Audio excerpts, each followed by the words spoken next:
everybody, welcome to another episode of Into the Woods, and I'm going to do another Lumberman's tale, just as a little bit of a backstory. This one actually comes from us way back in 1845, and it was relayed to by an old man that had this encounter to a younger man, and it was printed in a local newspaper called Our Paper in 1922. I'm not exactly, or 1920 rather, sorry, not exactly sure when this conversation took place or where it was recorded. Doesn't really give the details of that, but this happened at the waterfall in Brunswick, Maine. And again, this was in the spring of '45, where they had some pretty big flooding. And it's a story of a young man at the time who had a little bit of a set-to with a raft of logs that he was trying to steer downstream into a mill. And over he went. And this is pretty interesting. Just goes to show how tough and rugged people were back in those days. But we'll get right into the story. And again, this is from 1845. Leaning on the rail of the bridge that spans the river just above the falls in Brunswick, Maine, the old lumberman told me the tale of his most remarkable adventure. It was back in the spring of '45. We had come down with a big drive of logs for the mills hereabout and landed them safely inside the boom on the Topsham side of the river. The very first morning after our arrival, we set to work to deliver some of the logs to the old red mill in Topsham. This mill stood on the narrow channel that leaves the main stream a few rods above the falls. There it runs around the little island that the paper mill is built on, and so it gets back into the river again. We would fasten a raft of logs together inside the boom and then open the gap and let it float down to the mill. It was a snub rope, of course, fastened to the raft, and by this we would keep the logs from going straight down over the dam and guide them into the little channel. A man would run along the shore holding one end of the rope. Could one man keep the raft from being swept down in that current? I interrupted. Well, you see, there were snubbing posts all along the bank, and if he wanted to fetch the raft up standing, when the pull of the current was too strong for him, or to swing it around the corner into the channel, he could take a turn with his rope around a post. Then there was usually a man on the raft itself with a pike pole to keep the logs off rocks and away from the shore. This morning, the boss put me on the raft and gave Bill Spooner the snub rope. Bill was a good man in general, but he'd been over to the tavern in Brunswick the night before, and he wasn't too steady on his legs, I guess. Well, we got away all right, and had pretty nearly made the channel when a sudden set of the current began to send the raft downstream. I yelled to Bill, who made a dive for the snubbing post, missed it, stubbed his toe, and went flat on his face. The rope jerked out of his hands, and the end slipped over the bank. It was only 10 rods or so above the dam, and with nothing to keep me and the logs from going over. You can believe I was scared. To go over a 15-foot fall with 2 feet of water on it and a couple of dozen big pine logs for company means death, 9 times out of 10. But somehow I didn't lose my head. I knew in a flash where my only chance lay, and I ran to the upstream end of the raft and jumped overboard as far as I could, so as to give the logs time to get over and out of the way before I came along.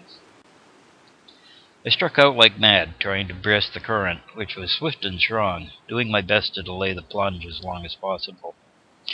I was fighting for my life, and every second counted. Then I got a mouthful of water that choked me. The current caught my legs and dragged them down until I was almost upright in the water, and I knew it was no use to struggle any longer. I shot down to the edge of the falls about as quietly as if I had been a log, I guess. Then I went over. It was a queer feeling. I can't just describe it, though I remember how it felt. It was as if great fists were beating me over every inch of my body. The breath went out of me like steam from an exhaust pipe, and I was plunging down, gasping, into a boiling confusion of water. I must have been pretty well stunned, for when I got my wits again, they came back with a snap, as they do when you wake suddenly from sleep. And where do you suppose I was? Floating around down the bridge there, I hazarded. No, sir, I was floating around all right, but I was behind those falls, between the water and the cribwork of the dam.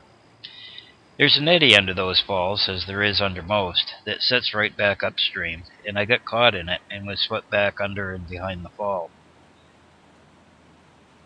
But how much space is there between the dam and the fall? I asked. Plenty of it. There's an apron at the edge of every dam that projects over and carried the water clear of the main dam.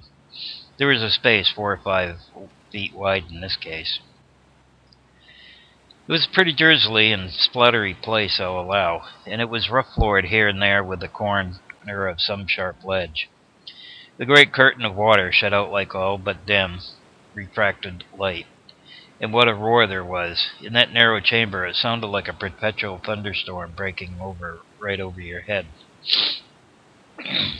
I floated quietly some 20 minutes, hauled up against the cribwork and getting my wind and wits. Meanwhile, they had a dozen boats out below the dam, scouring the river far and near, looking for my body. Of course, they wouldn't find it, and the general opinion was that I'd been drawn down into one of those deep potholes below the dam. The boss rushed off uptown after some grappling tackle, and poor Bill Spooner nearly went crazy, crying like a baby, shouting that my blood was upon his head. How in the world did you get out? I asked. Pooh, ejaculated the old man. Easy enough. As soon as I got my faculties back, I reasoned out that the water was mighty shallow over the bed of the dam, there on the little island in the middle of the river. The current is all at this end, so I began to work my way along, swimming and pulling myself by the cribwork and crawling over the ledges. It wasn't play, to be sure, for I was sore as boil all over, and it was a sharp pain in my side where they found a couple of broken ribs later on. And once or twice about a ton of water, as it seemed to me, swung in from the falls, drenched me and nearly pounded me to the bottom again. But I gritted my teeth and went ahead. At last I got out to where the water came over the dam in a thin sheet only a few inches through. Now I was crawling on the bare ledge all the time, and finally came to a place where I could make a run for it through the last edge of the fall up on the island. I took a good long rest first, and then screwed up my courage and went ahead. Shallow as the water was, its straight drop on my head was like the blow of a club, and it sent me ashore dizzy and staggering. Fortunately, the man standing on the bridge here was looking toward the island and saw me come out. He raised a shout, and in a jiffy they had me in a boat, safe. It took me several weeks to get over my broken ribs and the rest of the knocking about I got, but I was tough in those days, and it didn't do me any permanent harm. And that's the end of the story. Lumberman's near drowning. And again, that was from 1845. It's just an indication of how rough and raw the lumber work was in those days. There's a lot of differences have occurred over the years. A lot of improvements and safety things have happened. We no longer do the log drives, of course, but there's still a lot of danger in the woods when you're working in the lumber camps and the logging industry of the state of Maine. But I hope you enjoyed this Into the Woods tale, and